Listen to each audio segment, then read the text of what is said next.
Hello my dear students, अपना जो topic चल रहा है वो चल रहा है बेटा इलेक्ट्रोस्टैटिक्स, स्थिर वैद्युत की। और उसमें स्टेप टू स्टेप अपन आगे बढ़ते जा रहे हैं और अपने टॉपिक कवर करते जा रहे हैं। ठीक है, तो लास्ट क्लास के अंदर अपन ने डिस्कस किया था इलेक्ट्रिक फ्लक्स के बारे में, वैद्युत फ्लक्स के बारे में। और वैद्युत फ्लक्स को बेटा अपन 1 मिनट के अंदर सिंपल सा रिवाइज कर लेते हैं।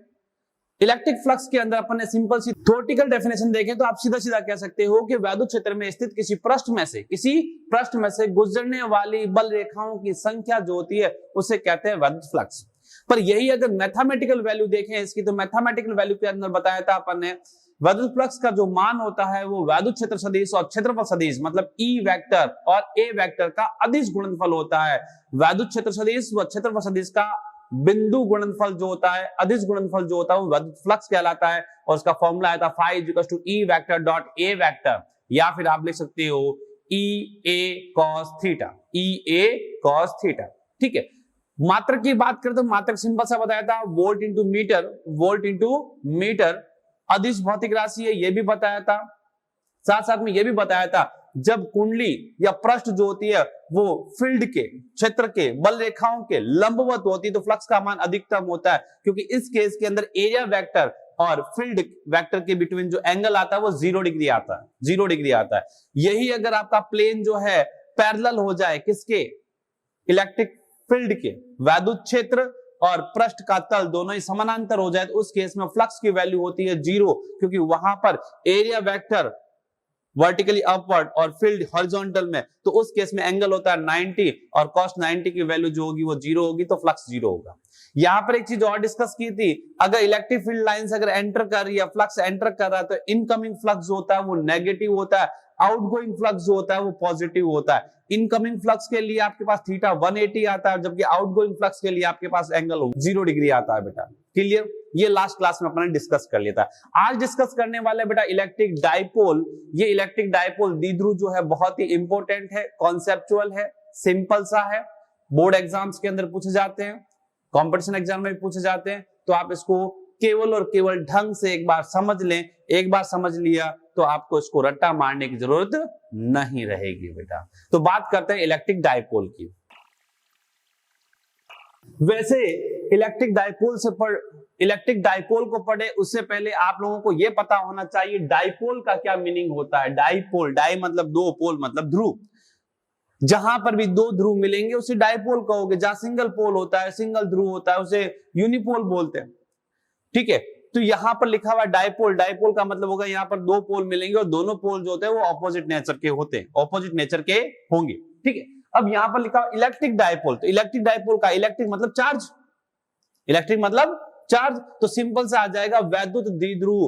तो वैद्युत के आवेश के दो पोल बनेंगे, एक पोल होगा पॉजिटिव तो दूसरा होगा नेगेटिव, एक होगा पॉजिटिव दूसरा होगा नेगेटिव। तो इलेक्ट्रिक डाइपोल शब्द आते ही तुम्हारे दिमाग में आना चाहिए क्या, कि इलेक्ट्रिक डाइपोल, तो चार्ज की बात हो रही है, डाइपोल मतलब वहां पर दो पोल मिलेंगे। अब दो पोल मिलेंगे तो एक पोल होगा पॉजिटिव और एक होगा नेगेटिव। अब इसको सीधा सीधा लैंग्वेज में कैसे लिखेंगे, तो आप सिंपल सी बात बोल सकते हो क्या, वैद्युत द्विध्रुव इलेक्ट्रिक डाइपोल द्विआवेश निकाय जिसमें दो समान परिमाण और विपरीत प्रकृति के आवेश परस्पर अल्प दूरी पर उपस्थित हो।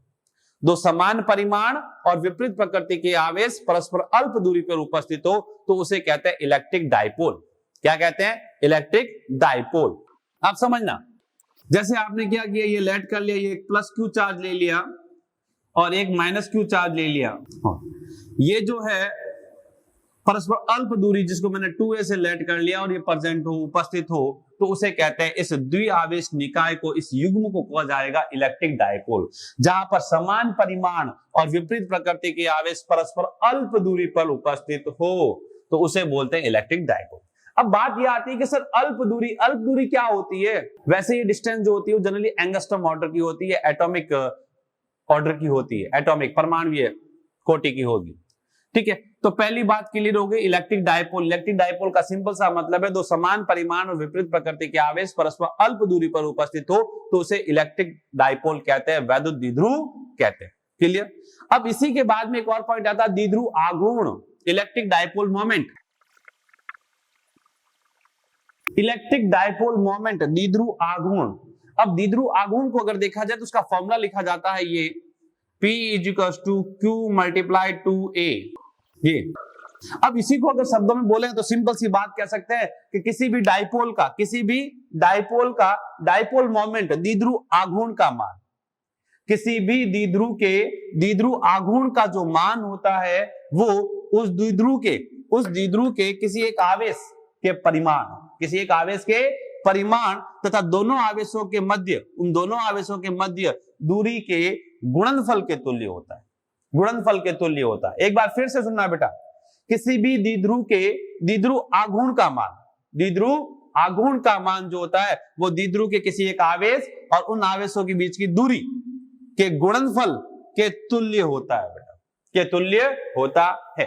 ये अब यहाँ सिंपल इससे रिलेटेड कुछ बातें हैं। सबसे पहली बात जो है, ये द्विध्रुव आघूर्ण जो है वो एक सदिश भौतिक राशि है, वेक्टर फिजिकल क्वांटिटी। जब सदिश भौतिक राशि है तो इसकी कोई डायरेक्शन भी होगी, तो बेटा इसकी डायरेक्शन जो होती है, दिशा जो होती है, दिशा -q से +q, नेगेटिव से पॉजिटिव की तरफ, इट मींस -q से +q, इस तरफ डायपोल मोमेंट की डायरेक्शन होती है। ये डायपोल मोमेंट की जो डायरेक्शन आएगी वो -q से +q की तरफ आती है बेटा। बात करें इसकी यूनिट की, मात्रक की, चार्ज की यूनिट सबको पता है कूलम, और डिस्टेंस की होती है मीटर, तो कूलम × मीटर। ये डायमेंशन m0 लेंथ के लिए हो जाएगा L1 और चार्ज के लिए होता है A1 T1, अपन पहले पढ़ चुके हैं, तो डायरेक्ट लिख दूंगा ये T1 और ये A1। तो ये अपन ने देखा द्विध्रुव एवं द्विध्रुव आघूर्ण। एक बार वापस से रिपीट कर लेता हूं, द्विध्रुव का मतलब क्या होता है, दो पोल, ठीक है। अब यहां पर बात करो वैद्युत द्विध्रुव की, तो वैद्युत द्विध्रुव का मतलब हो गया क्या, दो समान परिमाण और विपरीत प्रकृति के, एक प्लस तो दूसरा माइनस, विपरीत प्रकृति के आवेश परस्पर अल्प दूरी पर उपस्थित हो, तो ये द्विआवेश निकाय जो होता है वो इलेक्ट्रिक डायपोल कहलाता है, द्विध्रुव कहलाता है। जब बात करेंगे द्विध्रुव आघूर्ण की, तो द्विध्रुव आघूर्ण की बात करें, द्विध्रुव आघूर्ण क्या है, तो द्विध्रुव किसी भी द्विध्रुव आघूर्ण उस द्विध्रुव के किसी एक आवेश और उन आवेशों के बीच की दूरी के गुणनफल के तुल्य होता है। क्लियर। अब यहां पर छोटी छोटी बातें और कि द्विध्रुव आघूर्ण जो होती है वो एक सदिश भौतिक राशि है, मतलब वेक्टर फिजिकल क्वांटिटी है, जिसकी दिशा -q से +q होगी। मात्रक की बात करूं तो ये हो गया कूलम × मीटर। डायमेंशन की बात करूं तो dimension m0 L1 T1 A1। Clear. तो ये है द्विध्रुव और द्विध्रुव आघूर्ण। वैसे इलेक्ट्रिक डायपोल जो होते हैं वो जनरली 2 टाइप्स के होते हैं, एक तो होते हैं टेम्परेरी और एक होते हैं परमानेंट, एक होते हैं स्थायी और दूसरे होते हैं अस्थायी या प्रेरित द्विध्रुव। जो स्थायी द्विध्रुव होते हैं, परमानेंट डायपोल्स होते हैं, वो जनरली आयनिक कंपाउंड्स के अंदर देखने को मिलते हैं, ठीक है। और जो टेम्परेरी डायपोल्स होते हैं, प्रेरित द्विध्रुव होते हैं, वो सामान्यतः किसी प्रकार का डायपोल नहीं रखते, पर जैसे ही उनके ऊपर इलेक्ट्रिक फील्ड रखा जाता है या इलेक्ट्रिक फील्ड अप्लाई किया जाता है, तो वहां पर पार्शली पॉजिटिव और पार्शली नेगेटिव चार्ज इंड्यूस हो जाते हैं और वहां पर एक डायपोल का फॉर्मेशन हो जाता है। उन्हें कहते हैं प्रेरित द्विध्रुव। क्लियर। चले आगे। यहां एक बात और ध्यान रखना, इलेक्ट्रिक डायपोल का टोटल चार्ज, बेटा कोई पूछ ले इलेक्ट्रिक डायपोल का टोटल चार्ज कितना है, तो इलेक्ट्रिक डायपोल का टोटल चार्ज हमेशा कितना होता है, 0। कितना होता है, 0, क्योंकि इसकी परिभाषा में बोलते हैं समान परिमाण और विपरीत प्रकृति के आवेश परस्पर अल्प दूरी पे हो, तो ये +q ये -q, तो टोटल चार्ज कितना होगा इसका, 0। तो इलेक्ट्रिक डायपोल का टोटल चार्ज जो होगा वो 0 होता है बेटा। क्लियर। तो ये बात हुई अपने पास इलेक्ट्रिक डायपोल की। अब बात करूंगा बेटा इलेक्ट्रिक डायपोल के कारण इलेक्ट्रिक फील्ड की, वैद्युत क्षेत्र की, कि द्विध्रुव के कारण वैद्युत क्षेत्र कितना उत्पन्न होता है। तो यहां पर अपन 2 कंडीशंस देखेंगे, एक तो देखेंगे एक्सिस पर और एक देखेंगे बेटा इक्वेटर पे। एक द्विध्रुव के अक्ष पर वैद्युत क्षेत्र की तीव्रता, दूसरी द्विध्रुव के निरक्ष पे वैद्युत क्षेत्र की तीव्रता, दोनों ही इंपॉर्टेंट है। चलें आगे। ठीक है कि सर किसी स्पेस में नहीं देखेंगे, स्पेस की कंडीशन भी बताएंगे पर उसको अलग वीडियो के अंदर लेंगे, आज बात नहीं करेंगे उसकी, आज चर्चा नहीं। तो बेटा बात कर रहे हैं इलेक्ट्रिक डायपोल की एक्सिस पे, बेटा अक्ष पे वैद्युत क्षेत्र की तीव्रता की बात कर रहे हैं। तो याद ध्यान रखना, डायपोल के कारण किसी भी बिंदु पर वैद्युत क्षेत्र की तीव्रता ज्ञात करनी हो तो वैद्युत क्षेत्र एक सदिश भौतिक राशि, वैद्युत क्षेत्र क्या है, एक सदिश भौतिक राशि है और डायपोल के अंदर अपने पास है 2 पॉइंट चार्ज, 2 बिंदु आवेश। तो आपको करना केवल इतना है कि जिस बिंदु पर तीव्रता ज्ञात करनी है उस बिंदु के लिए दोनों ही चार्जों के कारण इलेक्ट्रिक फील्ड फाइंड करें और उनका वेक्टर सम कर लें। दोनों बिंदु आवेशों के कारण वैद्युत क्षेत्र की तीव्रता ज्ञात करें और वहां पर क्या करें, वेक्टर सम कर लें, तो आपको अपना रिजल्ट मिल जाएगा। क्या सर कैसे, तो ध्यान देना इधर। जैसे मैंने माना -q चार्ज, तो इस डायग्राम में अगर देखें तो मैंने एक -q लेट कर रखा है, एक +q लेट कर रखा है। +q को मैंने B पॉइंट पे लेट किया, -q को मैंने A पॉइंट पे लेट किया है। सेपरेशन डिस्टेंस जो है मैंने 2a ले रखी है। इसका सेंटर मैंने यहां लेट कर लिया, ठीक है। अब मुझे इसकी एक्सिस के ऊपर बेटा, एक्सिस इस अक्ष के ऊपर इलेक्ट्रिक इंटेंसिटी फाइंड करनी है। तो मैंने कोई एक बिंदु ले लिया ये, और इस पॉइंट की, इस डायपोल के सेंटर से जो डिस्टेंस लेट कर रहा हूं, ये सेंटर, इस सेंटर से जो डिस्टेंस लेट कर रहा हूं वो कर रहा हूं r।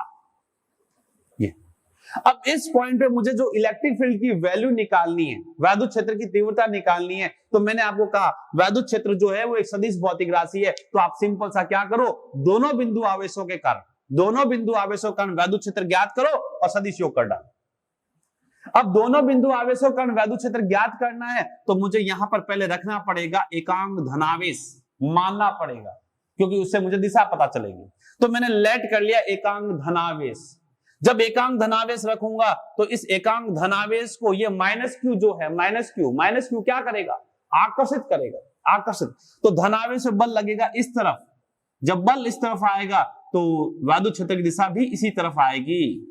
इसको मैं रिप्रेजेंट करूंगा EA से, EA से, ये इस तरफ आई। क्या सर इस तरफ क्यों आई, तो बेटा अपन ने पिछली क्लासों के अंदर डिस्कस किया था कि किसी भी धनावेश पे लगने वाले बल की अनुदिश होती है वैद्युत क्षेत्र की दिशा। वैद्युत क्षेत्र की दिशा जो होती है वो हमेशा धनावेश पे लगने वाले बल के अनुदिश होती है और माइनस आवेश पे लगने वाले बल के विपरीत दिशा में। पर अपन ने यहां पर माना एकांक धनावेश, तो एकांक धनावेश बल इधर आएगा तो दिशा भी इधर होगी। जबकि इसकी बात करूं बेटा B पॉइंट पे जो मैंने +q आवेश ले रखा है, +q आवेश इस धनावेश को क्या करेगा, प्रतिकर्षित करेगा, रिपेल करेगा, तो उसका फोर्स आएगा इधर, ये होगा EB वेक्टर इधर और ये होगा इधर। इट मींस अगर आपको इस पॉइंट पे इलेक्ट्रिक फील्ड की वैल्यू फाइंड करनी है, E एक्सिस आपको फाइंड करना है, तो आपको कुछ ज्यादा करने की जरूरत नहीं है। इस का वेक्टर सम कर लो या फिर ये कह दो ये दोनों ही ऑपोजिट डायरेक्शन में है, तो यहां पर इसको EB - EA कर लो, EB - EA कर लो, क्योंकि ऑपोजिट डायरेक्शन में है तो लेस करना है, बड़े में से छोटे को लेस कर लो। क्या सर आपको क्या ठा पड़े कि ओ बड़ो है नो छोटो है, आपको क्या पता चलेगा कि ये ग्रेटर होगा और ये स्मॉल होगा। तो बेटा अपन ने पिछली क्लास में पढ़ा था electric field intensity due two point charge, बिंदु आवेश के कारण वैद्युत क्षेत्र की तीव्रता, और वहां पर फॉर्मूला आया था बेटा E = KQ/R²। इसी को मैं अभी यूज करने वाला हूं और यहां पर साफ साफ पता चल रहा है जिसका R लेस होगा उसका E क्या होगा, हाई। तो यहां पर अगर इस पॉइंट की A और B से डिस्टेंस देखी जाए, A और B से, तो ये चार्ज नियर है, पास है, तो इसका इफेक्ट भी ज्यादा होगा, इसका मान ज्यादा होगा, जबकि वो चार्ज दूर है तो उसका इफेक्ट क्या होगा, कम होगा, कम होगा तो छोटा होगा बेटा। क्लियर? तो मैंने सिंपल सा लिख दिया EB - EA। अब इस EB और EA की वैल्यू क्या होगी तो वो अपन देखें। तो फॉर्मूला अपन को बिंदु आवेश कारण वैद्युत क्षेत्र की तीव्रता का लेना है और वो फॉर्मूला होता है बेटा क्या, KQ/R²। क्या होता है, E = KQ/R², ये फॉर्मूला होता है। अब इस फॉर्मूले में भी मुझे चाहिए क्या, EA और EB, EA और चाहिए EB। ये अब EA की बात करूं, EA ये वाला इस चार्ज के कारण, इस चार्ज का, तो फॉर्मूले में लिखा जाएगा क्या, KQ/ डिस्टेंस। अब डिस्टेंस कहां से, यहां से, ये यहां से यहां तक, ये वाली डिस्टेंस लेनी इस पॉइंट के लिए। ये तो ये डिस्टेंस कितनी होगी? क्या सर यहां तक तो आपने लिखी है r होती है और ये आगे 2a में से a ये और a ये, तो ये टोटल डिस्टेंस हो जाएगी क्या? r plus a। r plus a, तो आप यहां लिखोगे r प्लस a का होल स्क्वायर। जबकि यही बात करूंगा बी पॉइंट के लिए, इसके लिए तो यहां पर भी वही के क्यू अपॉन डिस्टेंस। अब डिस्टेंस कहां से कहां तक? ये यहां से इस बी पॉइंट की इस यहां तक इस एक्सिस पे, ये वाली डिस्टेंस। अब ये कितनी होगी? तो यहां तक r थी, इस r में से इसको लेस कर लो तो यहां पहुंच जाओगे, तो यहां लिखोगे बेटा क्या? r minus a, r minus a, तो ये हो जाएगा r माइनस a का होल स्क्वायर। इन दोनों की वैल्यू आप यहां पुट करो और सिंपलाइज कर लो, वैल्यू पुट करो और सिंपलाइज कर लो। तो वैल्यू पुट करते हैं अपन, E axis is equals to E B की जो वैल्यू है ई बी ये रही K Q upon R minus A का whole square minus minus E A की वैल्यू ये रही K Q R plus A का होल स्क्वायर। ये कंडीशन आएगी। अब क्या करें? ये करना क्या है? कॉमन आ रहा उसको कॉमन लो, ये कॉमन आ गया के क्यू, अंदर रह गया 1 अपॉन आर माइनस ए का होल स्क्वायर और यहां रह गया आर प्लस ए का होल स्क्वायर। अब एलसीएम लेके सिंपलाइज कर लो, एलसीएम ले इसका तो यह आएगा आर माइनस ए का whole square are plus A का होल स्क्वायर। सिंपलाइज किया यहां बनेगा क्या? आर प्लस ए का whole square minus R minus A का होल स्क्वायर। अब इन होल स्क्वायर्स को ओपन कर लो, होल स्क्वायर्स को ओपन कर लो। छोटी क्लास में पढ़ा रखा है बेटा, 9, 10, 7 में पढ़ाते हैं ए प्लस बी का whole square, A minus B का होल स्क्वायर। तो इसको सिंपलाइज करेंगे के क्यू, सिंपलाइज किया ए प्लस बी का होल स्क्वायर तो ये हो जाएगा R square plus A square plus 2ar। A plus B का होल स्क्वायर होता है A square plus B square plus 2ab, उसी के अकॉर्डिंग। यहां पर देखें तो ये a माइनस बी का होल स्क्वायर और बाहर है माइनस, बाहर है माइनस, तो पहले आप इसको a माइनस बी के होल स्क्वायर से ओपन करोगे और उसके बाद में बेटा ये माइनस अंदर जाएगा, सारे सिंबल चेंज हो जाएंगे, सारे सिंबल चेंज हो जाएंगे। तो a माइनस बी का होल स्क्वायर होता है a square plus B square minus 2ab, पर आगे क्या लगा हुआ है? माइनस, तो मैं लिखूंगा क्या? R square minus a square plus 2ar। जो प्लस वाले थे वो माइनस हो गए, माइनस वाला प्लस हो गया। ये नीचे देखा जाए तो ये a minus b a plus b, इसको सिंपलाइज करोगे तो ये आपके पास आएगा क्या? R square minus a square का होल स्क्वायर। अब ध्यान से देखोगे आर स्क्वायर प्लस का, आर स्क्वायर माइनस का, ए स्क्वायर प्लस का, ए स्क्वायर माइनस का, देन कटाकट गए 2ar कितना हो गया? 4ar। तो आप लिखोगे क्या? K q multiply 4ar upon are square minus a square का होल स्क्वायर। अब इसको थोड़ा सा मॉडिफाइड करें बेटा, इसका मेकअप करें, तो मैं इसको कुछ इस प्रकार से लिख देता हूं के क्यू, ये 4 है, इस 4a का 4 का 2 इधर लिख दिया और ये 2a इधर लिख लिया, और ये इस 4 को मैंने केवल 2 मल्टीप्लाई 2 में कन्वर्ट कर लिया, अपॉन में वही r square minus a square का होल स्क्वायर। अब यहां पर अपने अभी थोड़ी देर पहले पढ़ा था Q into 2a, Q into 2a जो होता है वो होता है P, यहां लिख देता हूं जहां Q into 2a is equal to P, electric dipole moment, द्विध्रुव आघूर्ण। तो इसको मैं P से रिप्रेजेंट करूं तो मैं लिखूंगा 2kpr upon are square minus a square का होल स्क्वायर। ये तो यहां पर अपने पास जो फॉर्मूला आया ई एक्सिस वो आ गया क्या? 2kpr upon are square minus a square का होल स्क्वायर। ये कंडीशन बन गई बेटा, ये क्लियर। अब इसी को थोड़ा और सिंपलाइज करें या और कंडीशंस देखें तो कंडीशन इफ यदि r is greater than a, r, इस r की वैल्यू जो है, ये r की वैल्यू जो है उस a के कंपैरिजन में बहुत ज्यादा हो, तो उस सिचुएशन के अंदर अपन a को नेग्लेक्ट मान सकते हैं, a को नगण्य मान सकते हैं, ठीक है। जब ए को नगण्य मानोगे तो आप लिखोगे r square minus a square का होल स्क्वायर, इसको नगण्य मान लिया तो ये आर स्क्वायर का स्क्वायर आर की पावर 4, ये इसकी वैल्यू आप यहां पुट करोगे तो ई एक्सिस इक्वल टू आएगा 2kp r अपॉन r की पावर 4, एक पावर कैंसिल होगी तो फाइनली आंसर आएगा आपके पास E axis is equal to 2kp upon r cube. क्या सर वेक्टर फॉर्म लिखना चाहेंगे तो वेक्टर फॉर्म लिखोगे तो क्या होगा, ई एक्सिस वेक्टर लगा लो और इधर वेक्टर कौन है, क्या सर p, तो p पे भी वेक्टर लगा लो, ये लो कहानी खत्म। तो एक्सिस के ऊपर द्विध्रुव की अक्ष पर जो वैद्युत क्षेत्र की तीव्रता आती है उसका फॉर्मूला आता है 2kp अपॉन r क्यूब। दूसरी इंपॉर्टेंट बात, इसकी जो डायरेक्शन होती है, डायरेक्शन वो वही होती है जो डायपोल मोमेंट की होती है बेटा, द्विध्रुव आघूर्ण की होती है। देखो इधर द्विध्रुव आघूर्ण की दिशा किधर, माइनस से प्लस, माइनस से प्लस, और यहां पर भी देखा जाए तो इन दोनों में से बड़ा कौन, ये, तो इसका भी रिजल्टेंट इधर, तो दोनों ही पैरेलल होते हैं बेटा, दोनों ही क्या होते हैं, पैरेलल होते हैं। कहां पर, ई एक्सिस पे और पी। क्लियर। तो एक बार वापस से बेटा इसको क्लियर कर ले, द्विध्रुव की अक्ष पर वैद्युत क्षेत्र की तीव्रता ज्ञात करनी है तो मैंने आप लोगों को बताया कि बिंदु आवेश के कारण जो विद्युत क्षेत्र की तीव्रता होती है वो होती है KQ अपॉन R स्क्वायर। और आपके पास जब 2 या 2 से अधिक आवेश आ जाते हैं और किसी एक बिंदु पर इलेक्ट्रिक फील्ड की वैल्यू पूछे तो चूंकि वैद्युत क्षेत्र एक सदिश भौतिक राशि है तो आपको क्या करना है, सभी बिंदु आवेशों के कारण वैद्युत क्षेत्र का मान निकालना है और सदिश योग कर डालना।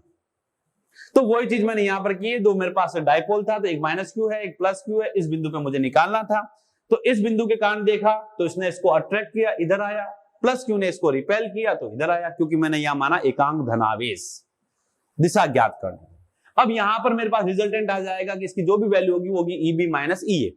अरे सर आपने ईबी माइनस ईए क्यों किया, इसको बड़ा क्यों माना, अब बड़ा इसलिए मान लिया क्योंकि ये जो है यहां से नियरेस्ट है, नजदीक है, दूरी कम है, उसकी दूरी ज्यादा है, जिसकी दूरी कम होती है उसका इफेक्ट अधिक होगा क्योंकि आर के व्युत्क्रम, आर दूरी के वर्ग के व्युत्क्रमानुपाती है बेटा।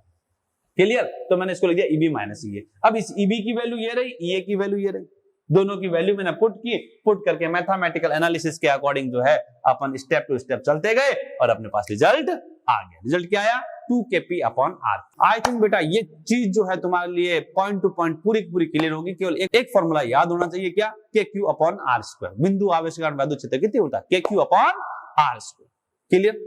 चले आगे। अब इसके बाद में बात करेंगे बेटा अपन द्विध्रुव के निरक्ष पर वैद्युत क्षेत्र की तीव्रता, बेटा निरक्ष पर वैद्युत क्षेत्र की तीव्रता का मान क्या होता है उसके बारे में बात करेंगे नेक्स्ट। तो नेक्स्ट डिस्कस कर रहे हैं बेटा द्विध्रुव के निरक्ष पर वैद्युत क्षेत्र की तीव्रता। तो निरक्ष पे देखें बेटा, इसका डायग्राम ड्रॉ करेंगे पहले, सबसे पहले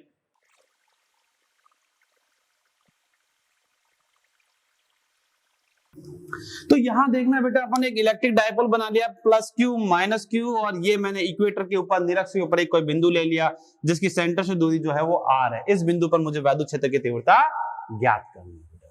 तो वापस वही तरीका आपको लेना है, इन दोनों बिंदु आवेश के कारण इस बिंदु पर वैद्युत क्षेत्र निकालो और सदिश योग कर डालो बेटा। क्या सर कैसे निकाले, तो वही तरीका, एकांक धनावेश मानो बेटा, यहां पर ये एकांक धनावेश मानो। जब एकांक धनावेश माना तो इस धनावेश ने उस धनावेश को क्या किया, क्या किया बताओ, क्या सर इस धनावेश ने उस धनावेश को प्रतिकर्षित किया, प्रतिकर्षित किया, रिपल्सन, तो इसका मतलब इलेक्ट्रिक फील्ड आएगा इस डायरेक्शन में, ये इसको मैं रिप्रेजेंट करूंगा ई ए से, ए पॉइंट पे लेट कर रखा है इसलिए, और ये बी पॉइंट पे माइनस क्यू है तो माइनस क्यू इस धनावेश को क्या करेगा, क्या सर आकर्षित करेगा, अट्रैक्शन होगा, तो अट्रैक्शन होगा तो इसका इलेक्ट्रिक फील्ड होगा इस तरफ, ये होगा ई बी, ये क्लियर।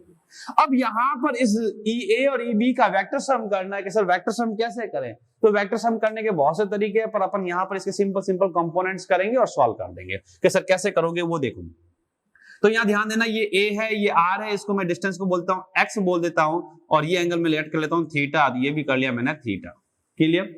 अब यहां पर इसके घटक करेंगे, कंपोनेंट्स करेंगे, कंपोनेंट्स, ये एंगल थीटा, ये दोनों लाइन एक्सिस पैरेलल है बेटा, ये वाली और ये पैरेलल है, ये थीटा, ये भी होगा थीटा और ये भी होगा थीटा, आपके पास ऐसे जेड बन रहा है।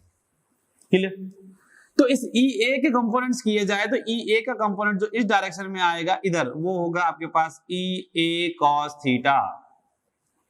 इधर देखें तो ये आएगा आपके पास E A sine theta, E A sine theta. As it is यहाँ ई बी है, इस ई बी का ये वाला हॉरिजॉन्टल कंपोनेंट जो आएगा ये वाला वो होगा ई बी कॉस थीटा, और ये जो आएगा वो डाउनवर्ड वो आएगा आपके पास में क्या, ई बी साइन थीटा। तो वेक्टर सम करना है तो आपको एक्स एक्स को एक्स एक्स में ऐड कर लेना, वाई को वाई में ऐड कर लेना है बेटा। कि फिर क्या, तो पहले अपन बात करते हैं ई ए और ई बी के मान की। तो ध्यान रखना मुझे ई ए और ई बी के मान की बात करनी है। E A is equal to E B, दोनों का मैग्नीट्यूड सेम होगा। क्या सर क्यों होगा, तो देखो अपन बात करते हैं फॉर्मूला था के क्यू अपॉन आर स्क्वायर, तो मैं लिखूंगा के कांस्टेंट दोनों के लिए बराबर है, चार्ज ये प्लस क्यू ये माइनस क्यू, तो मैग्नीट्यूड भी बराबर है। ठीक है, अब बात करूं डिस्टेंस की तो ये भी x होगी और ये भी x, दोनों सेम होगी क्योंकि ये और ये तो कॉमन है और ये a है और ये भी a है, तो ये जो बना रखा है कर्ण ये भी क्या होगा हाइपोटेन्यूज, वो भी बराबर होगा, तो ये आएगा एक्स स्क्वायर। ये तो दोनों की वैल्यू बराबर है। जब दोनों की वैल्यू बराबर है तो मान देखा जाए ई वाई एक्सिस बेटा, वाई एक्सिस में तो ई ए साइन थीटा और E B sign theta, E ए और ई बी बराबर है, साइन थीटा भी बराबर है, तो वर्टिकल कंपोनेंट जो होंगे वो समान परिमाण और विपरीत दिशा में होंगे, तो एक दूसरे को कैंसिल आउट कर देंगे, मतलब ये वैल्यू इससे कैंसिल हो जाएगी, एक पॉजिटिव में एक नेगेटिव में कैंसिल। जबकि ये बात करें इस पे, इस पॉइंट पे, इस डायरेक्शन के अंदर, तो इस डायरेक्शन में दोनों ही सेम डायरेक्शन में, इट मींस डायरेक्ट आपको क्या करना है, ऐड करना है बेटा। तो आप बात करोगे ई इक्वेटर की, तो इक्वेटर के लिए मुझे आपको करना पड़ता, तो लिखना पड़ेगा क्या, E A cos theta plus E B cos theta. ठीक है, अब चूंकि E A is equal to E B, ठीक है, तो आप डायरेक्ट लिख सकते हो E equivalent is equal to 2EA cos theta. Clear, तो यहां पर इसकी जो वैल्यू है उस वैल्यू में अगर देखा जाए तो EA का जो मान है EA आपके पास आ जाएगा के क्यू अपॉन एक्स स्क्वायर, और बात करूंगा cos थीटा की, cos theta is equal to the base upon hypotenuse बेटा, आधार बटा कर्ण। तो इस थीटा के लिए इस ट्राइंगल को ले, इस ट्राइंगल को, तो आधार ये हो जाएगा और कर्ण ये हो जाएगा, तो a upon x, cos theta को लिख दोगे a अपॉन एक्स। ये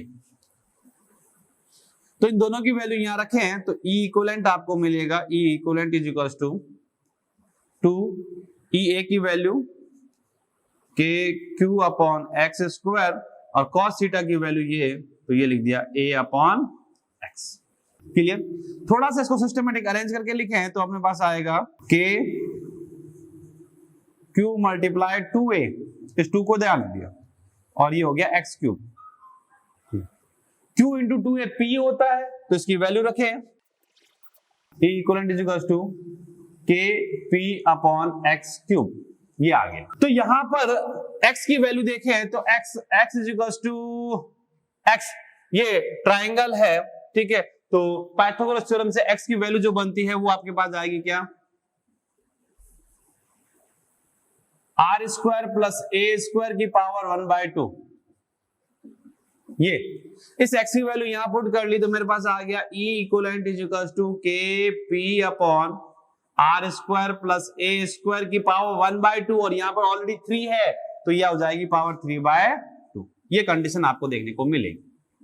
क्लियर, अब यहां पर एक चीज समझना बेटा, ये फॉर्मूला आपके पास में आ गया, पर इसमें भी स्पेशल कंडीशन ले, if r is greater than a, तो उस केस में a को नगण्य मान लेंगे, और नगण्य मानेंगे तो आर स्क्वायर प्लस ए स्क्वायर की पावर 3/2, इसको आपने कर लिया 0, तो ये आर स्क्वायर की पावर 3/2, 2 से 2 कैंसिल होगा, तो ये वैल्यू बनेगी आर क्यूब, तो इसको रिप्लेस करूंगा आर क्यूब से, तो मेरे पास आएगा E equivalent is equal to के पी अपॉन आर क्यूब।